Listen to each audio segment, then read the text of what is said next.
Hey guys, it's the Wingman King here, and today I will be talking about the new patches and updates implemented in the public test region version of Overwatch. These are some of the biggest changes made to the game, starting with a new hero as an addition to the game. The new hero Ana counts as one of the support heroes using a primary weapon, which is her biotic rifle, which fires long-range darts that can restore the health of her allies or deal ongoing damage to her enemies.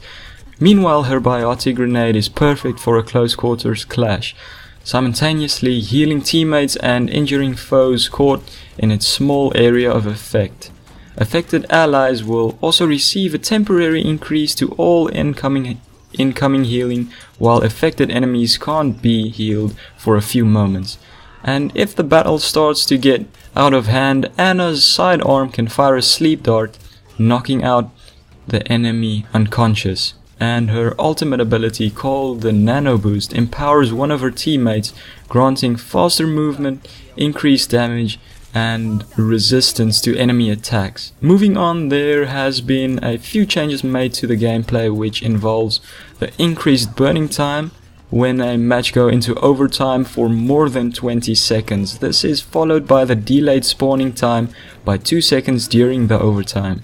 This will prevent the extension of matches that can continue on for a long time due to the overtime. Having said that, competitive play matches have been changed to consist of only one of each hero per team. This goes along with the change of the overtime, in which, to say for instance there was a double Winston or Tracer on a team, one of them could quickly get to the capture point or payload during the overtime. This will not be possible anymore. And there's also been some changes to some of the heroes. Overall, self-healing abilities now charge ultimate abilities due to some of the buffs of some of the hero ultimate ability costs or charging time.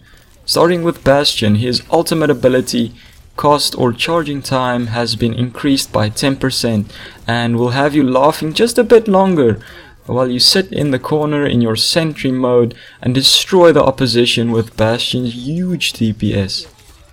Next is D.Va, who has only been buffed, in the biggest change being her defense matrix. The cooldown for the ability has been decreased from 10 seconds to 1 second, and it's been changed to be used as more of a toggle ability, and a new resource meter has been added. This meter will deplete while defense matrix is active and then recharge when it's not in use. So to activate the defense matrix ability, you simply hold down the right mouse button, which is assigned as the default key for the ability. Whilst holding it down, defense matrix will last for 4 seconds at a full charge and will take 10 seconds to reach full charge from empty. But as it can be used as a toggle ability, you do not have to wait for the meter on the right to recharge to full and able to use it again. See it as if the meter is divided into 10 1-second segments, and depending on how long you have used defense matrix, it will take 1 second to use it again. And D.Va's ultimate ability has also been changed. The cost or charge of her ultimate ability is decreased by 15%. The explosion delay is reduced from 4 seconds to 3 seconds, and lastly, the explosion will no longer damage or kill D.Va, which in my opinion is pretty huge, because I've killed myself a lot of times with the D.Va ultimate and it can sometimes be very enraging, and I'm sure there is some of you who feels the same way. So these changes generally makes D.Va a much more survivable hero and defines her role as a tank much better, in that she can absorb a lot more of the team damage. So moving on, Lucio got a nerf in that his ultimate ability cost is increased by 10%. Then they also made some changes to McCree, which will make people choose him a lot more after his previous nerf. The McCree Peacekeeper, also known as his primary weapon, will now maintain full damage at longer distances but will deal less damage at extreme ranges, meaning that players will be able to keep their distance but still do a lot of damage to the opposition. So McCree will not be such a squishy hero anymore, meaning that you don't have to force yourself to go into close quarter combat to use McCree effectively. Moving on, Mercy also seen some buffs, such as her damage ability is increased from 30% to 50%, which is a huge deal considering that some of the heroes with high DPS ratings receiving a damage boost from Mercy can be a very dangerous combo.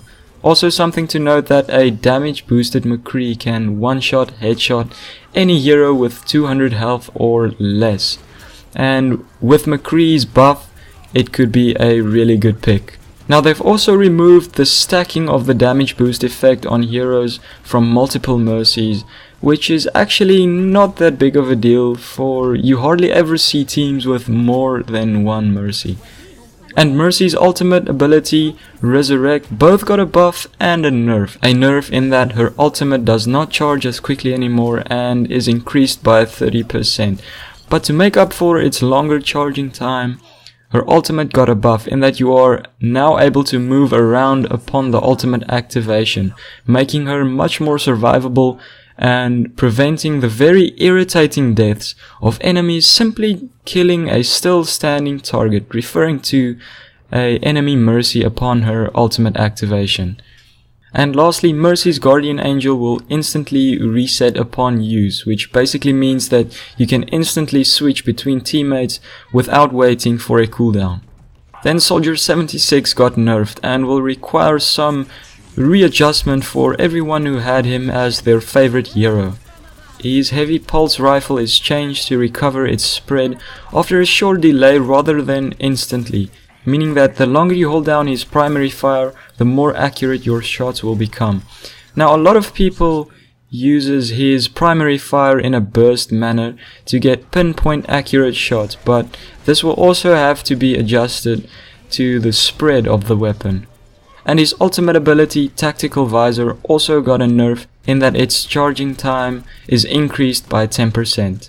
And the last hero that is changed is Zenyatta, and oh boy did the devs beef this Omnic Monk up, to my and I think a lot of other players' favor. So first Zenyatta went for some workouts at the gym and had built some base shield muscle and increased his base shields by 50 hit points, resulting in a 150 hit point base shield combined with 50 health hit points that gives Zenyatta a total of 200 hit points, making him much more survivable and allowing you to hover into more close quarter combat.